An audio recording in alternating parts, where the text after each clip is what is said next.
So if you're arriving, welcome, and know that I will be recording this talk for the two. There we go. We'll be recording this talk. Now I have the feedback to prove to me that I'm recording this talk. Right. So if you're here in the room, not the actual room, but the virtual room, just to please make sure that you stay muted for the time being. And yeah, we should be good where I'm spotlighted, so you won't be recorded unless I switch to gallery view, which I will not do. Although please know that your voice may be recorded if you ask questions or introduce yourself. Is there anyone new that would like to introduce themselves? This is a way that we can get to know you better, welcome you to our Sangha, our community. Hi, I'm Dave. Hey, Dave. Dave, first time here. Where are you from? Where are you at? First time, Simi Valley, California. All right, just over the hill. Yep. Well, welcome. Thank you. Yeah. And then we have a few people in the room. Some of the usual suspects. Braving the whatever it is we got going on now. Braving the world to come out and meditate with me. So I appreciate that, and those of you at home. All right, we're gonna sit. We're gonna meditate for a bit, and then I'm gonna continue the conversation that we started kind of last week, which is talking a little bit about the Buddha, or I should say Siddhartha Gautama, the Buddha to be, and then we'll kind of work some nuance and hopefully bring it into the here and now. How I feel like meditation and Buddhism can totally help us be free from suffering, even amongst all that we're dealing with. So, that being said, let's go ahead and meditate for a bit. So finding a posture that's workable, that's sustainable, one where you can be relaxed and alert. There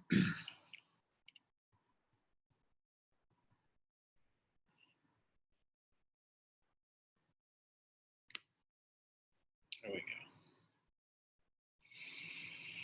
It's helpful to allow the eyes to close.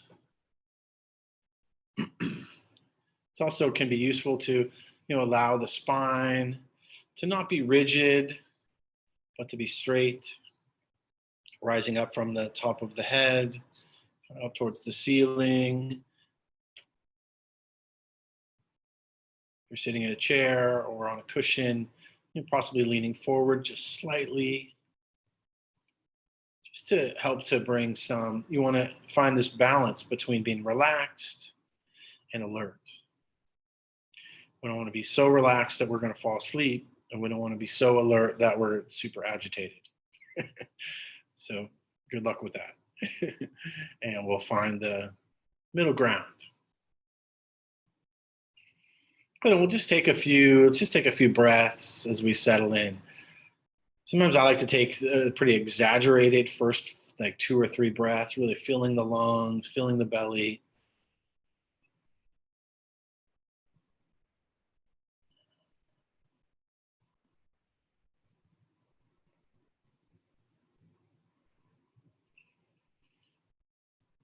And then just in some way arriving here.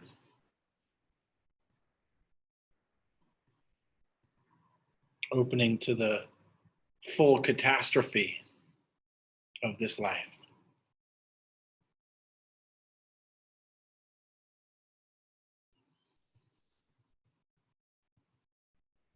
Hearing the bell.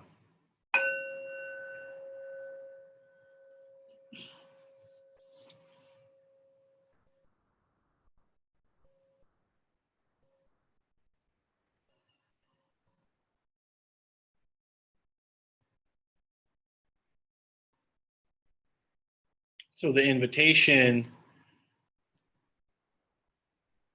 is to allow, thoughts and sounds to in some way be in the background of our attention without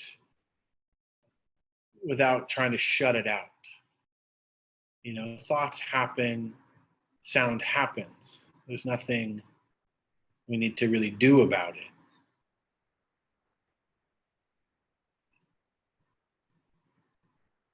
We can aim the attention towards this sitting, breathing body.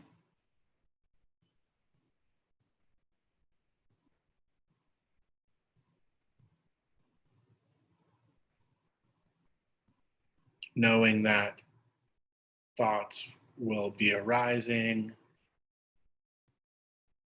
In some cases, they may never cease, and that's okay. But we can, as intently as possible, aim the attention towards this experience of breathing. Tip of the nose, rise and fall of the belly.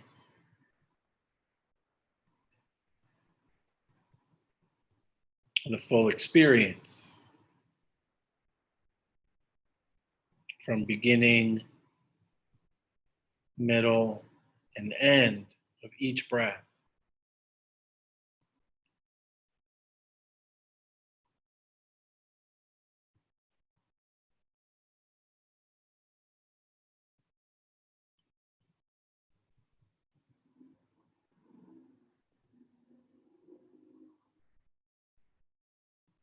Of course, sometimes it's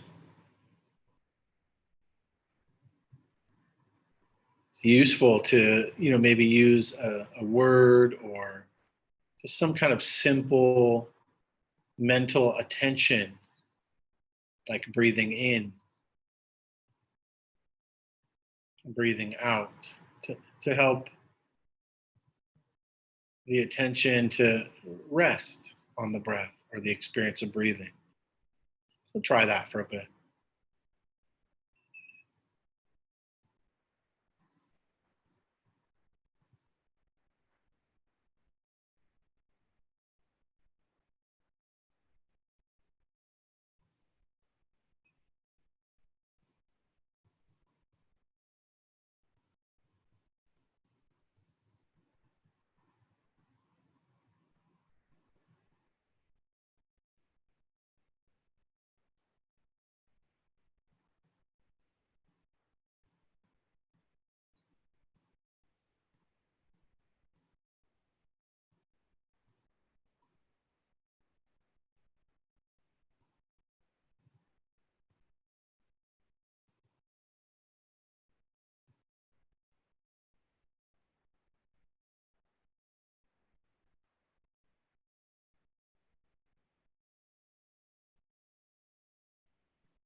Relaxing again and again into the breath.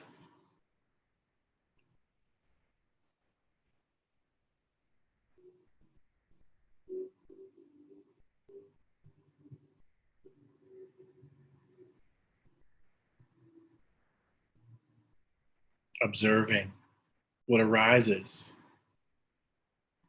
in the heart, in the mind, without getting entangled in the thought or the feeling or the sensation.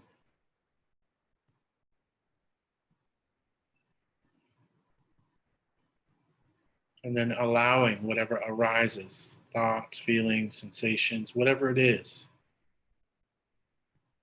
to stay for a time and pass away, as all things do.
again and again,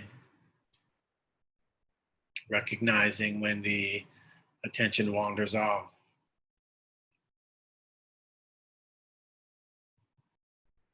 Just taking that moment to send some friendliness or kindness to the mind. This is what the mind does: thinks, plans, remembers. It's not a problem.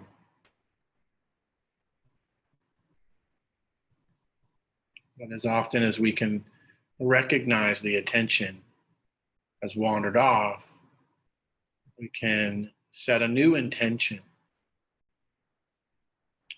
to place the emphasis or focus on this experience of breathing, this present time experience.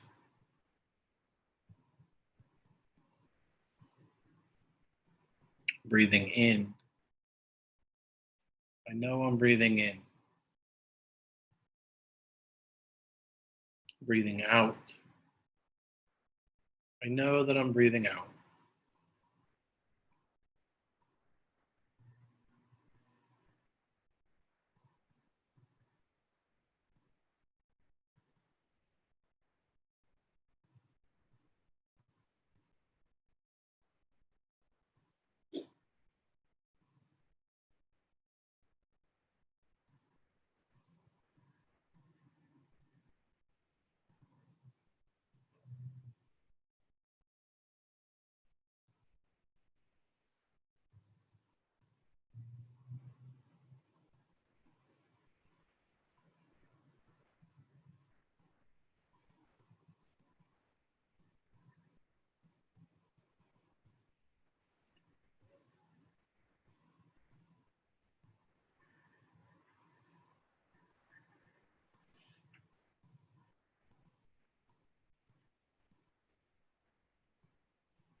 again and again,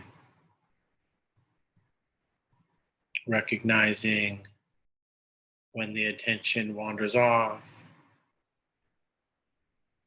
with that sense of friendliness or kindness with the mind, reconnecting with this breath in the body, here. What can be known here? This breath, this sitting, breathing body as the focus of attention.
Once establishing mindfulness of the breath,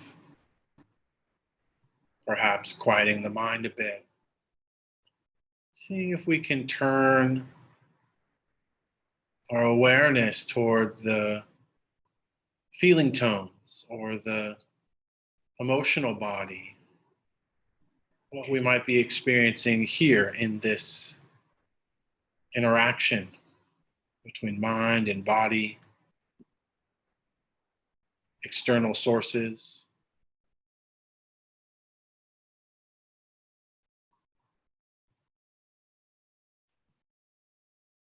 Noticing pleasant, unpleasant, or neutral experiences as they arise, stay for a time, pass away.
Can we meet whatever's in our experience with a sense of compassion, of care?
Perhaps using a simple whisper in the mind.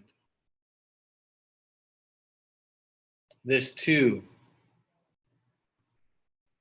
can I meet with compassion?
Perhaps even expanding to observe the mind as a process, just like the breath, just like the sensations of the body or the sounds that arise and pass away. Can we observe the mind as a process, not getting entangled with the stories,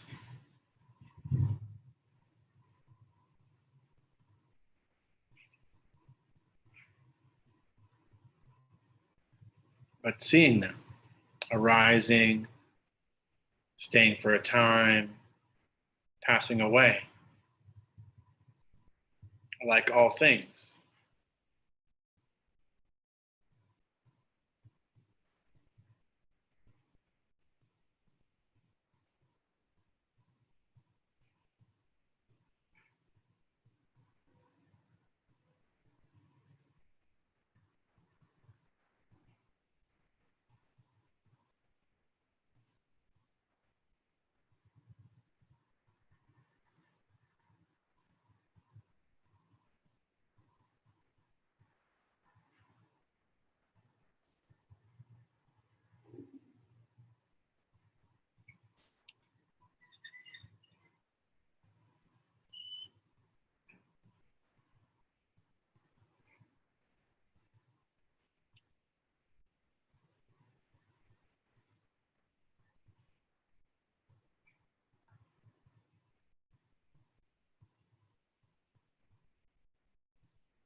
Let's see.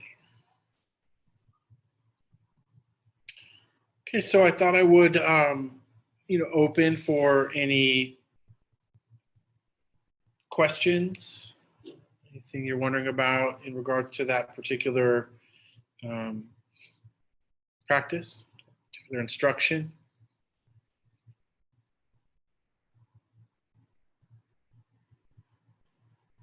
You can just, as we've now deemed it, you can raise the Smurf hand. Or if you're in the room, you can raise the, whatever the color appropriate hand that you have.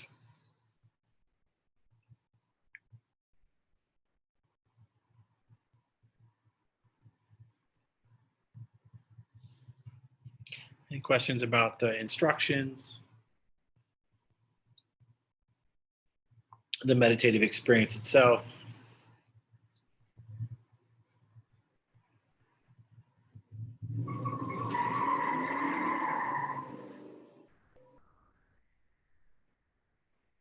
Okay. I'll just jump right in. We'll open up again for some questions later. So last week, I kind of started talking about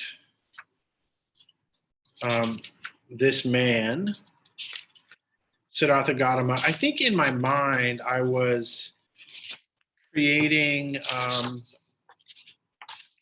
bit of a context of talking about what we call the three jewels or the three gems of Buddhism: Buddha, Dharma, and Sangha. And so I think I was kind of like, okay, let's talk about the historical Buddha.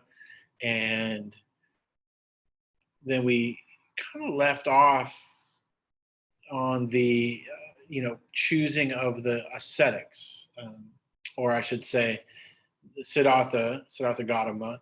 He, had been raised in privilege, and I was talking about privilege, and then came upon what are called the three signs: old age, sickness, and death.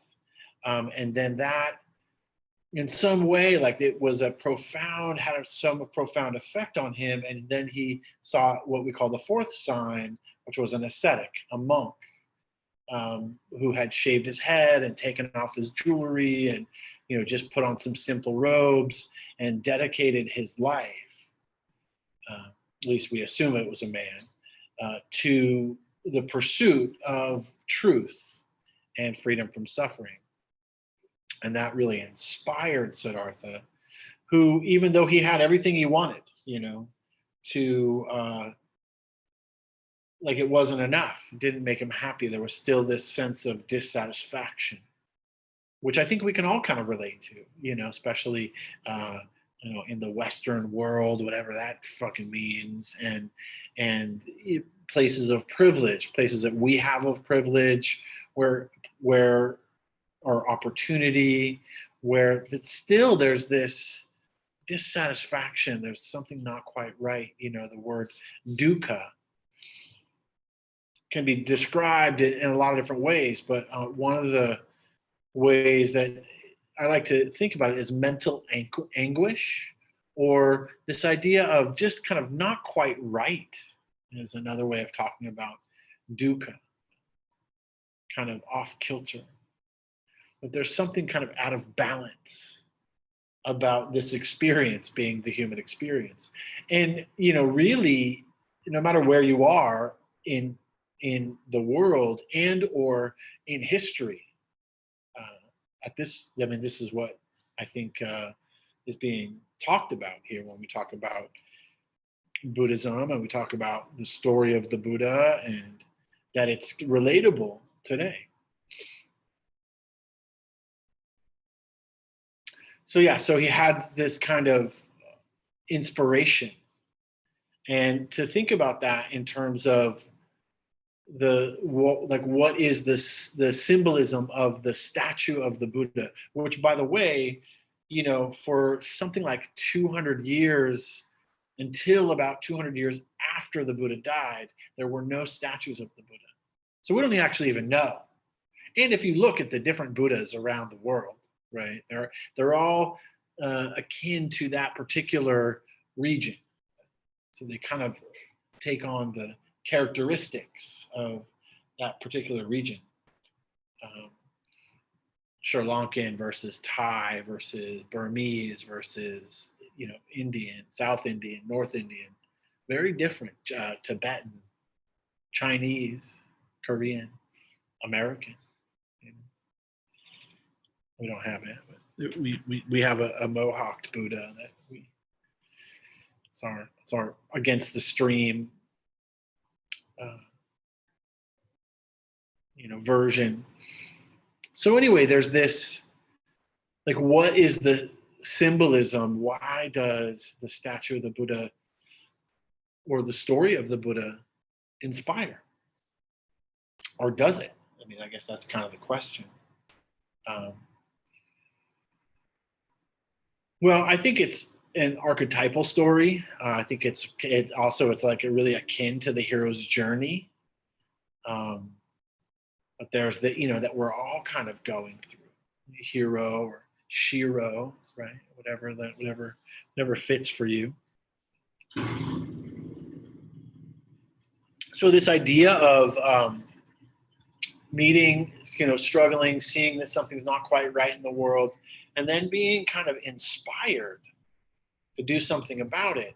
Now, the difference, I think the radical difference between the Buddha and maybe others in history is that in Buddhism, the invitation isn't to get radical and go and burn down buildings and picket, and I mean that can be part of engaged Buddhism, but really the invitation and the inspiration, I think, that is found within Siddhartha's story and within Buddhism is to look within, is to actually do the harder thing than to try to change everyone else, which is to change ourselves and to actually get to know. Even sometimes it's just about getting to know what's happening here, which is the essence of the practice that we did tonight. And really, I think the essence of all of the practice that we do here at Against the Stream or within Buddhism, specifically Theravadan Buddhism. Yeah. So this first, the symbol of statues is really the hope. I think the hope is inspiration, to inspire that invitation to look within, the radical undertaking, which is to look within and save the only life you can save is this one. So, but it doesn't stop there, because once Siddhartha kind of was like, screw this shit, left his, I mean, there's pieces to the story that don't get told very often, like that Siddhartha was married and Siddhartha had a newborn, an infant son, and that he left his newborn and his wife to seek this, what he saw was a higher purpose, not just for his own liberation, but then later for the liberation of others.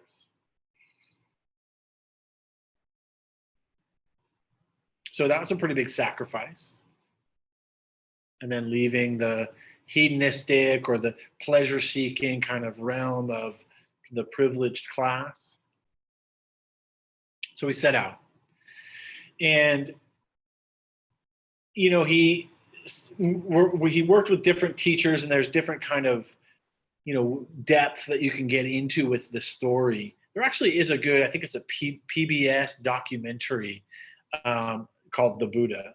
And it's it's like an hour and a half, and it shows all these kind of aspects. And there's some, there's narration, and there's some acting out, and then there's some animation, and there's different aspects. It's kind of multimedia, just multiple aspects of engaging with the story of Siddhartha Gautama, the Buddha to be, or the historical Buddha. But so just to kind of say a little bit more, he set out, and the first kind of, I assume he had some meditation, some pranayama, some kind of within the Brahmic or yogic tradition, a little bit of instruction. It's not actually just super widely taught. I mean, I traveled through India, lived in, Asia for a period of time. It's not super common for people. I mean, people follow certain rituals and go to, church and go to, and they go to funerals and they go to weddings, and, there's ritualistic kind of nature that happens. But this kind of radical undertaking of looking within and quieting the mind and releasing the heart, yeah, not very widespread. So the Buddha would seek out teachers. He sought out a concentration teacher, what we call samadhi, or also can be called samatha. Samadhi meaning one-pointedness. Samatha it means kind of like, it's like, I guess kind of like blissfulness, or like a calm abiding is another way it's maybe kind of thought about or talked about. And these two words are synonymous with concentration practice. The idea is one-pointed awareness, one-pointed focus that then leads to kind of deep, what we call the jhanas, right? These kind of deep levels of, kind of cool hallucinogenic experiences. I mean, I have experienced a little bit of that, but I've also experienced what it's like to take a bunch of mushrooms or eat some peyote. And they're very similar. And just like the mind-altering substance of a hallucinogen wears off eventually. And what Siddhartha found is he would get the very deep, kind of blissful, concentrated, things would open up. He would see things. There'd be a perception shift, and then come out of that meditative experience, and it would all kind of shift back. And there was, some lingering, as this is my assumption because I still have some, like, I can still remember some peyote trips, or some mushroom trips where I had some life-altering experiences that are still informing my life, and Buddhism or meditation has really encouraged that, actually, and expanded that to some degree as well. So anyway, so he would come out of these experiences and still be faced with old age, sickness, and death, and the impending doom of these three, as well as the suffering that was kind of that is connected to the, maybe the denial of, or the, non-understanding of attachment, craving. So he didn't have so it wasn't enough. So he set out. He continued. And, there's another kind of aspect of this story that, Siddhartha, after kind of really delving into this concentration practice, the head guru was like, you have attained as much experience and as much, you're up, you can come sit here next to me, and we can run this show together. And that was, kind of a opportunity that Siddhartha could have taken to kind of sit on the throne of superiority, or kind of, I'm going to kind of sit back and be the guru and get some accolades for my accomplishments. But he was dissatisfied still, and he knew that he had set out to find the answers, to find freedom, and that was a radical undertaking. So he continued.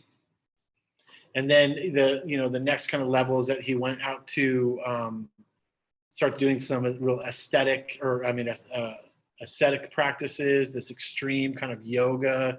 Think of kind of Bikram, or like hot yoga, and like 120-degree weather, except for they weren't in saunas; they were just out in the in the Indian summer, and not wearing many clothes, and, this kind of real sadhu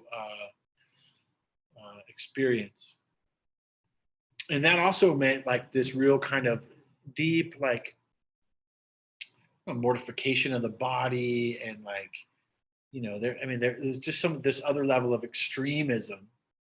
So first extreme concentration, and then extreme kind of yogic, meditative, kind of my imagination would say kind of mantra or something like that.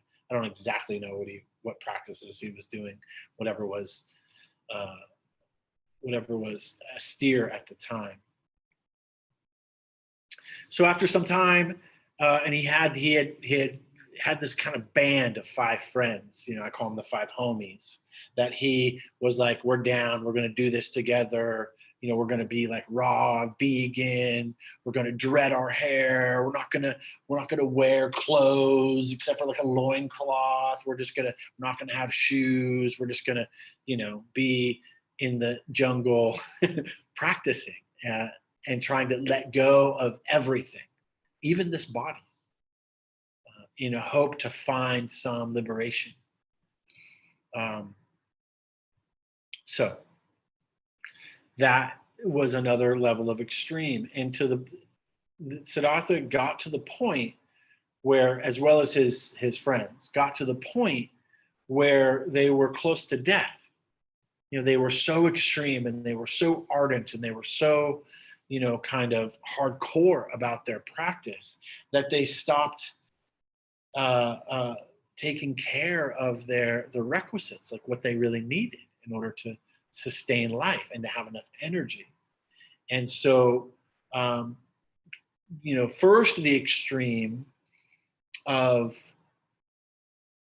kind of hedonism and, pleasure and having, privilege, having everything they wanted, to the furthest extreme of letting everything go, and even kind of like this life,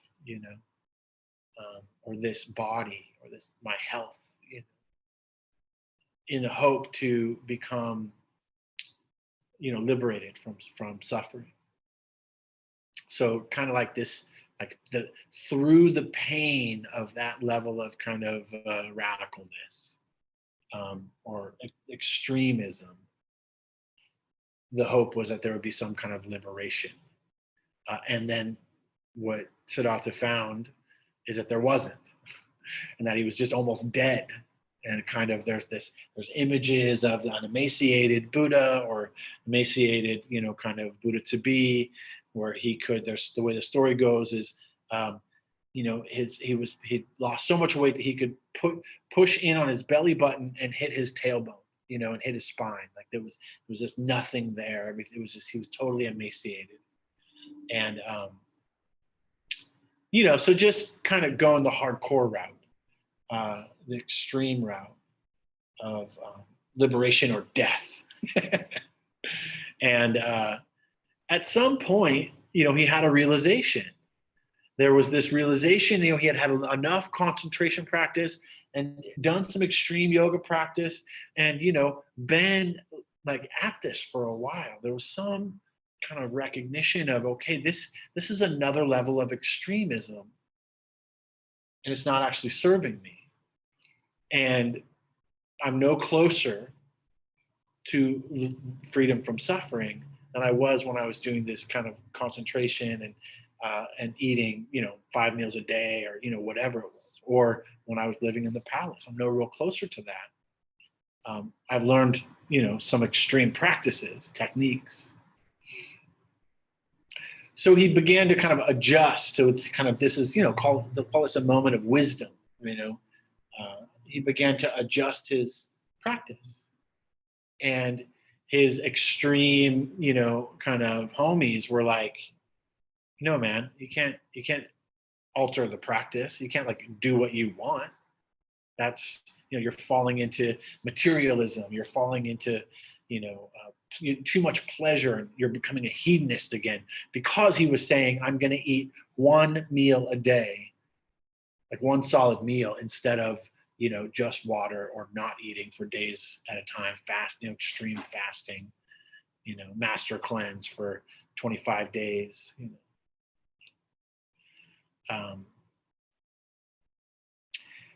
So he started to kind of nourish himself, and that was also kind of on an invitation from a woman who had seen him kind of passing by, had seen him as he was coming to this realization of, oh my God, if I keep this up, I'm not going to actually achieve my goal, which is to become free from suffering. Instead, I'm just going to die. The body's just going to die, and I will not have achieved my goal. So this woman who was, kind of delivering rice milk I'm not exactly sure what was going on there because I wasn't there. But that's the story. And that offered him, seeing that he was so, emaciated and close to death. He had already left his friends. They had kind of said, like, get out of here then, you pleasure seeker, because you're, going to eat one meal a day. Oh, you want to have some rice milk, and just think about that level of like, oh, well, if you're not like doing it exactly the way that we're doing it, then you're out. You're dead to me, right? Just think about how that plays out in our minds, right? And how that plays out in the here and now. So he takes the rice milk, and that gives him, he feels almost immediately kind of refreshed. And the way the story goes, for a period of time, he traveled on his own, and he had agreed to drink or eat one modest meal a day before noon, so it wouldn't make him lethargic, and then began to kind of have the strength to really concentrate the mind again, and to blend what we call the mindfulness practice, which really is the insight of the Buddha. The Buddha saw that there's this kind of the extremism, and then what we call the middle way is finding, the balance between these two extremes. And really, that's the first teaching of the Buddha. The first teaching of the Buddha, oftentimes the Four Noble Truths are thought of to be the first teaching of the Buddha. But really, the first teaching of the Buddha is the middle way, is that these extremes, whether they're extreme asceticism or extreme religiosity or extreme hedonism, aren't the answer. And so finding that wise accommodation of both without falling into either side. So oftentimes it's talked about as the razor's edge. This razor's edge of just enough energy, just enough engagement with the world to not totally be lost into, kind of religious extremism. I'm sure you've all heard stories of religious extremism and how well that tends to go. Again, I think there's a guy named Bikram that kind of I was talking about earlier, and he's our example of not only hubris but also this kind of egoic, like an extreme, like this is the only way. Yeah, where is he now? So the next piece of the hero's journey, let me just kind of catch you up to where we've gone so far with the hero's journey, my kind of way of viewing this from an archetypal sense. There is, in any hero's journey, there is there's the departure. Oh wait, no. Where does it start? There's the recognition, there's a departure, there's a struggle. No, yeah, it's the departure. There's the departure, there's the struggle, there's the awakening, and there's the return. There we go. Took me a minute to remember that. The departure, this is what we talked about earlier. The struggle, we're just finished talking about the struggle. And there's still a little bit more to the struggle because it's not over for Siddhartha, because he hasn't found the end to this goal yet.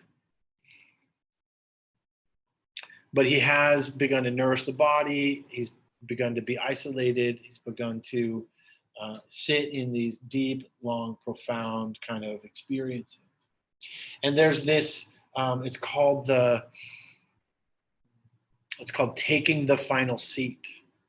This is where, like, you know, so after the Buddha's gained some strength back, he's like, fuck this. Like, if I'm gonna get awake, if I'm gonna wake up in this life, if I'm gonna become liberated, I need to just like get down. I need to do this. So this is, you know, what's talked about as taking the seat under the Bodhi tree, right? The tree of awakening. So the Buddha to be took the final seat, and he basically made a vow to his mind, to his heart, to his, you know, to the universe, that I'm going to take this seat and I will not get up until I have reached the goal. So the way the story goes, this began the final battle of the struggle. And this is the battle with his own mind, with his ego, with our egos. As anyone who's sat for any period of time, if you've done a day long, if you've sat for 25 minutes, you know, I mean, when I was first starting, I couldn't sit for 10 minutes without being attacked by my mind, you know, in all kinds of ways, right? This is stupid. Like, what are you doing? You know, this is for, you know, those people, right? This is for the hippies, or this is for the yogis, or this is for the whatever, right? Not for you. You don't do that.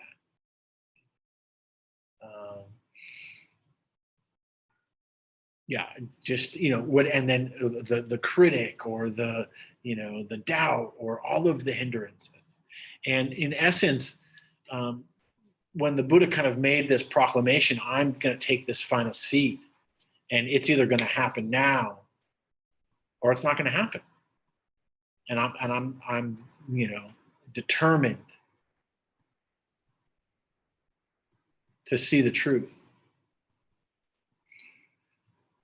So he was in this meditation, and then this is what is called the attack of Mara. Mara meaning the personification of all of our hindrances, of greed, of hatred, of delusion, right? Of ignorance, or confusion, playing itself out.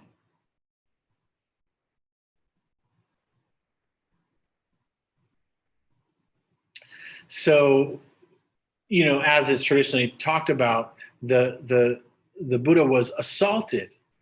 In the way that the story goes, assaulted by kind of desire or greed, or, you know, kind of, you can have anything you want. You should go back to that. There was that teacher that was like, you can be the guru with me, and we could like run the show and start our own, you know, retreat center, and, you know, have a bunch of little, you know, whatever, bunch of students and a bunch of, you know, people that are servants, and we could have it all. You know, we can make $1 billion. This could happen in Malibu, you know. And he started, you know, so that started coming up. Oh yeah, maybe I could go back to that guy, and, you know, I'd really be able to kind of run the show now. So this kind of, oh yeah, no, that doesn't last. That's, you know, that's arising and passing away. And then there's this kind of assault of kind of sexual fantasies that happens to Siddhartha Gautama, the Buddha to be. All these fantasies of the, you know, the women that he had, you know, dated, and people that he wanted to date, and then all of the kind of food and like pleasurable smells, and he just got assaulted by every fantasy. And he began to see through that. And this angered Mara, this angered ego, this angered the psychological pull to the dark side, if you will.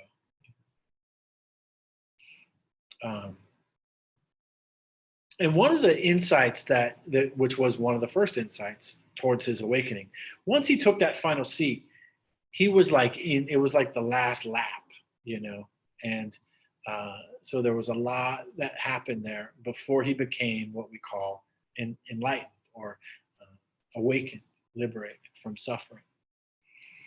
The first is he saw very clearly, oh yeah, all of these fantasies, all these desires, all this kind of like hedonistic grasping, just like the dissatisfaction that I had when I was in the palace 8 years ago.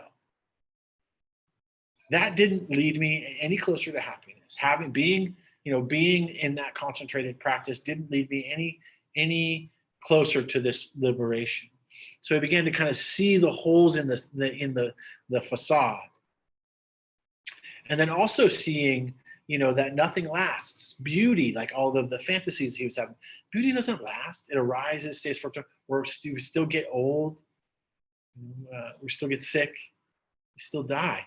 All the best foods. He started to envision the best foods turning from ripe to rotten. And then he began to see the reality of impermanence through that first insight. Then Mara, this part of our mind that wants to get us, wants to keep us stuck.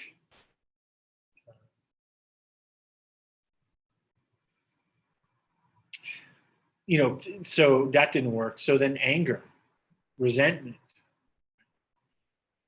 ill will. So spontaneously in his mind, all of the things that he was angry about or things he was holding on to, resentful about, started to come up in his mind, and really kind of, just as a distraction. Maybe you guys have experienced this, where anger becomes the thing that becomes fixated. We become fixated on anger instead of seeing beyond it, or seeing it as just a passing phenomenon. I've definitely been caught in anger.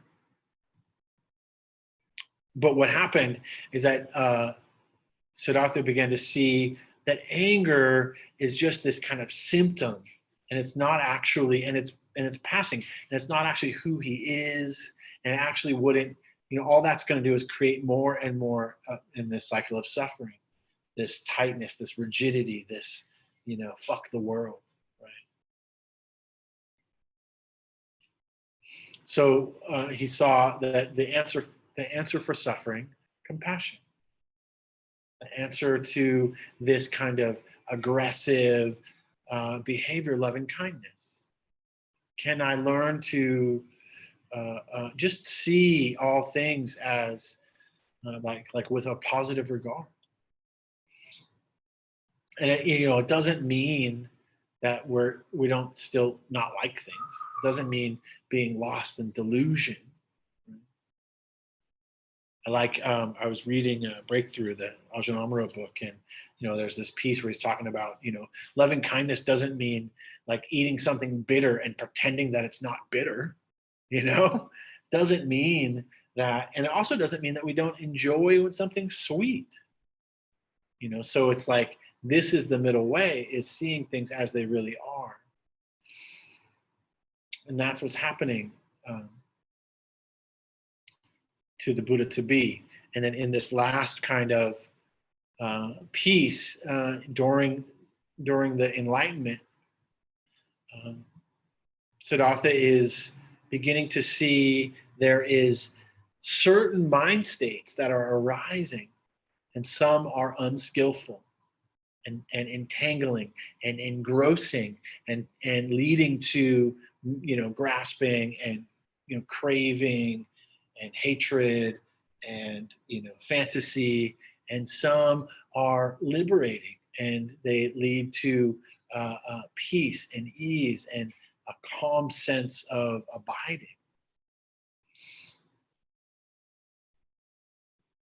So he began to kind of discern, there's certain thoughts and thought patterns, mental habits that lead to this kind of personification of greed, hatred, and delusion, and the hindrances.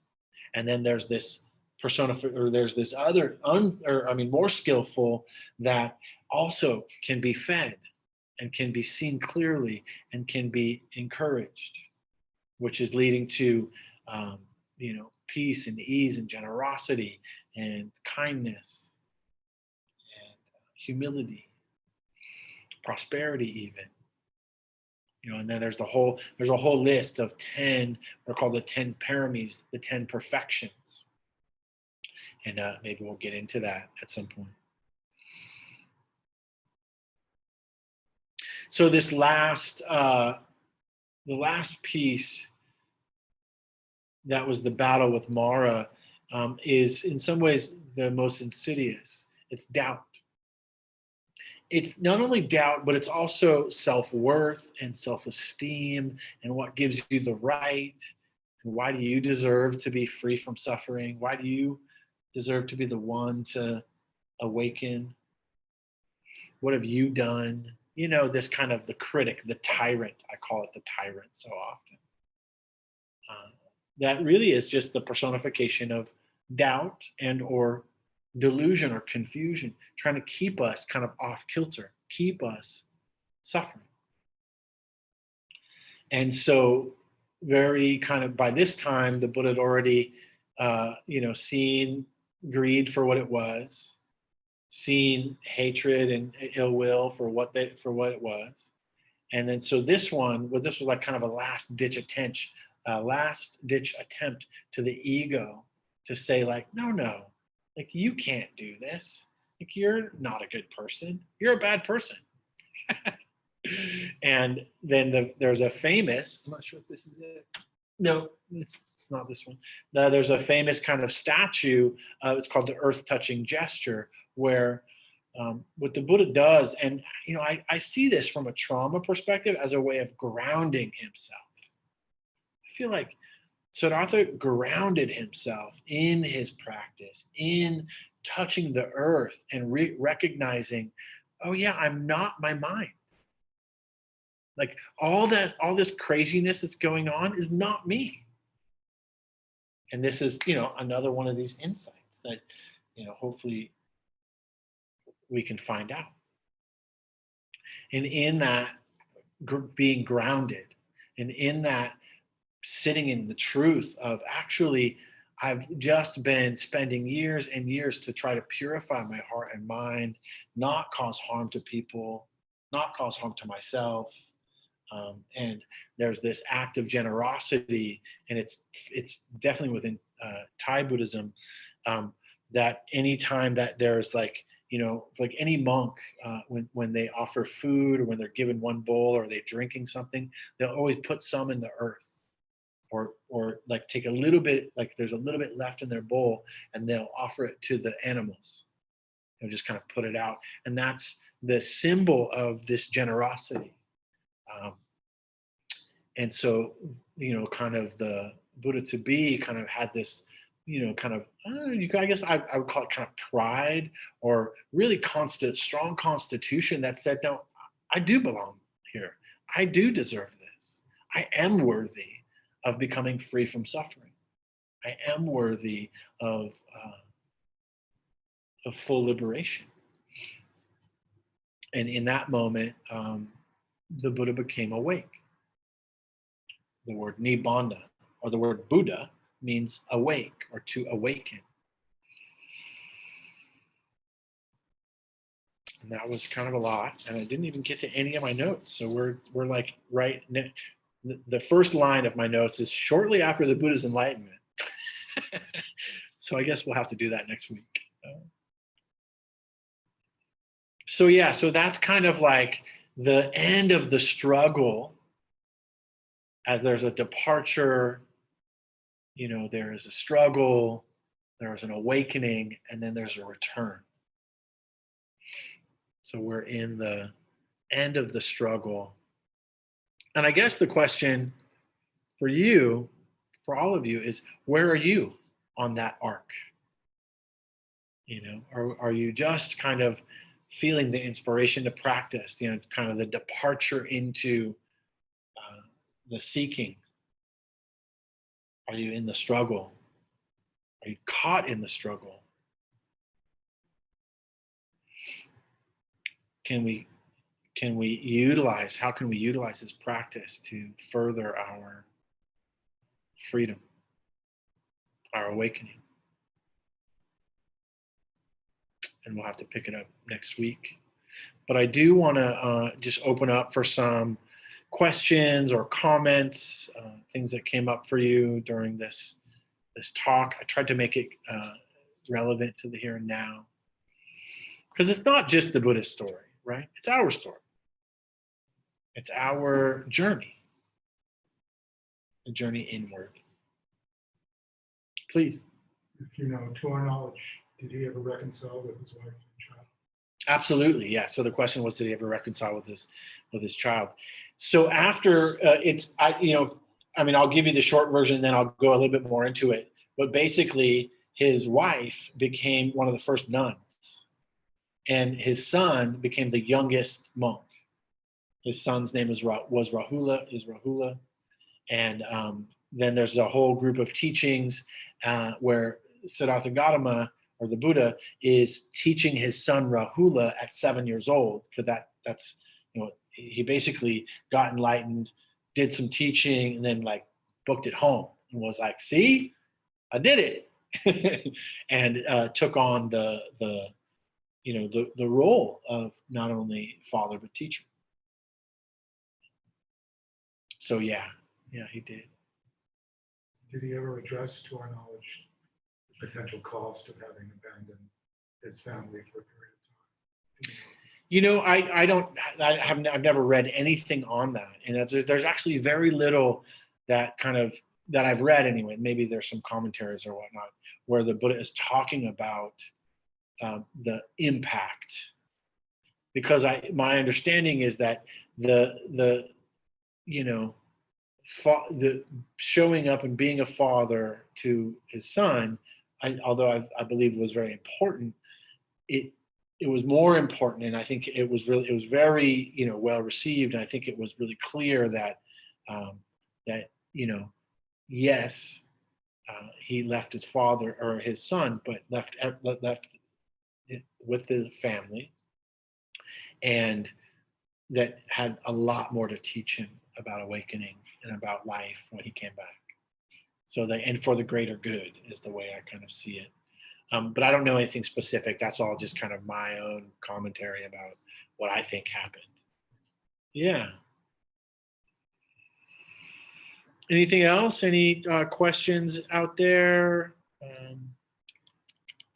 Comments? Ways in which you related to this?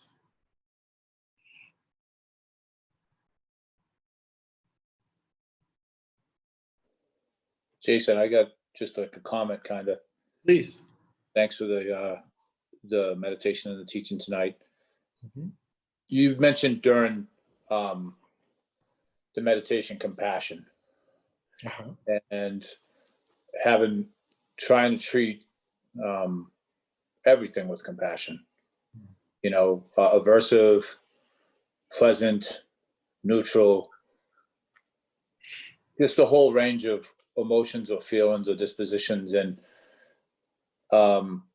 because I have a recovery background and I'm in 2 recovery pathways, I know the futility and trapdoor of anger. Well, I'm versed in that and have been taught that. And just know that in any manifestation, justified or unjustified or righteous or unrighteous, whatever the case may be, it doesn't work. It just doesn't work. And I've found so far, like in the short time I've been doing Dharma or doing refuge recovery, is that compassion for myself and even for people in my life who are unskillful or untruthful is a better lens to look at things, is a better lens to have for everything, for myself, for others, to be kind and mindful. And then the good thing about Dharma and the good thing about your teaching is the Dharma doesn't teach naivety about the world. It's like the world's fluid, it's on fire, it's crazy, it's ever changing and evolving. and then recovery and Dharma intersect and unite and join and have similar like views. It's like acceptance. Acceptance is of the world for what it is, which isn't of our liking 9 out of 10 times, probably 10 out of 10 times, to be more honest. And I don't know, it's just, I find that with compassion, kindness, and mindfulness so far, it's the only thing that's worked. Honestly, I'm excited about it. I'm enthusiastic about it. I'm ordering books from monasteries, and I love the Ajahn Amaro breakthrough book and the course. And I never used word. I say this a lot because I'm befuddled by it, but I never used words like enthusiasm and excitement before. Like, I thought those were words for like super hyper students who sat in the front of the class and knew everything. Like, but I guess that's all I'm trying to say is that so far in my experience, you're inspired, man. You're inspired. Yeah, compassion is what's work. It works. And so far in my experience, like I see that it's working. And it's not the only, but it's always the appropriate response to suffering. Always the appropriate response. And so, yeah, thanks for saying that, Mike. And I think the instruction that I gave is this too can be met with compassion. This too. So kind of and it's a little bit like, akin to, I mean, like, I'll be straight up honest. Like, this was not an easy undertaking for me. Starting a meditation. I don't even really know why I stuck it out for so long, because it was difficult. Not in the very beginning, but once I really started to kind of practice, like, there were so many, just so many things that would come up in the mind, and regret and remorse and, fantasy and future and, just being attacked by Mara in all those ways that I was just kind of describing, which I think we can all experience. And this too can be met with compassion. Has been really helpful. Like, there's enough room for this too. The mental anguish, the hatred, the anger, the sorrow, the malice, all of it. There's room for all of it. Yeah, I wouldn't have known that if it wasn't for this practice. So that's what I hear you saying too, and I appreciate that. All right, any last? I guess we should probably end. We're out of time. So I'll pick it up from here. I'll pick it up from the awakening in the hero's journey. And I'd like for you to take this next week and just kind of investigate for yourself, like, what is your relationship to meditation? Where along this journey are you? And what can you open to? What can you open to that will help kind of continue to inspire you, move you forward? Just some thoughts. Of course, do what you want, but that might help. All right, and then just to take a moment and let's just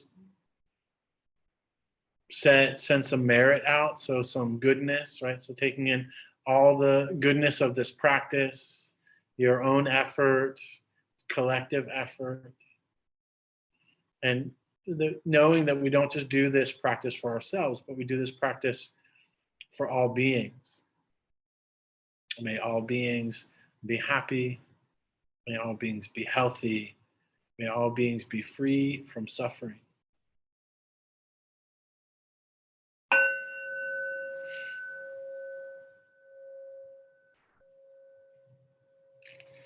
And know that if you want to, you can go to againstthestream.com/donations, or you can go to Venmo and you can donate there.